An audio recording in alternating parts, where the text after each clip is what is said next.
युवा धीरे धीरे बाहर निकल रहे हैं। कोई निराशा का कोई कारण ही नहीं। परिस्थिति में धीरे धीरे सुधार होता जा रहा है। हम धीरे धीरे पवित्र होते जा रहे हैं। हम धीरे धीरे ऊपर उठते जा रहे हैं। हमारा ध्यान धीरे धीरे चेतस में स्थिर होता जा रहा है, आनंद में स्थिर होता जा रहा है। हम हमारा जो कार्य है वो अब आसानी से कर पाते हैं।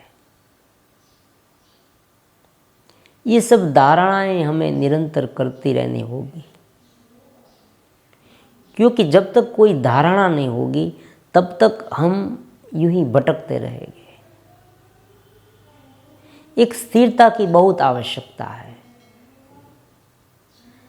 वरना बहुत सारे युवा ऐसा कहते हैं कि भाई ये हो ही नहीं सकता।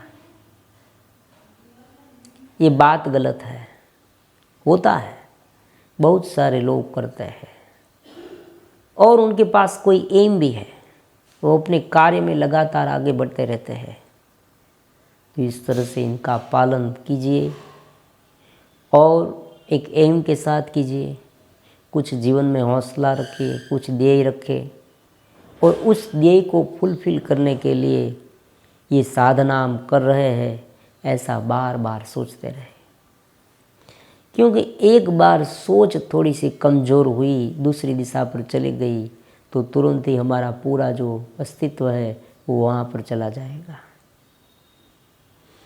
तो हमारी जो सोच है वो दिव्य रखने के लिए परम योगा का आश्रय लेना होगा। परम योगा मतलब एक्सरसाइज और मेडिटेशन, दोनों ओर हमें प्रयास करना होगा। शरीर भी हमारा साधन है और मन बहुत इम्पोर्टेंट है। मन में चलते अलग अलग प्रकार की सोच या गार्बेज जो है वो जब तक शांत नहीं होगा तब तक हम ऊपर नहीं उठ सकते, क्योंकि हमारी जो पूरी शक्ति है वो वहाँ यूज़ हो जाती है बिन ज़रूरी सोच में, गलत ख्यालात में। तो जब अच्छा कार्य करने का समय आता है तब क्या होता है, मन उसमें लगा रहता है। तो हमें बहुत इम्पोर्टेंट है कि हमें धीरे धीरे आगे बढ़ने का प्रयास करना चाहिए और लगातार मेहनत करनी चाहिए, क्योंकि जो रुक जाता है ना उनका कोई भाव ही नहीं।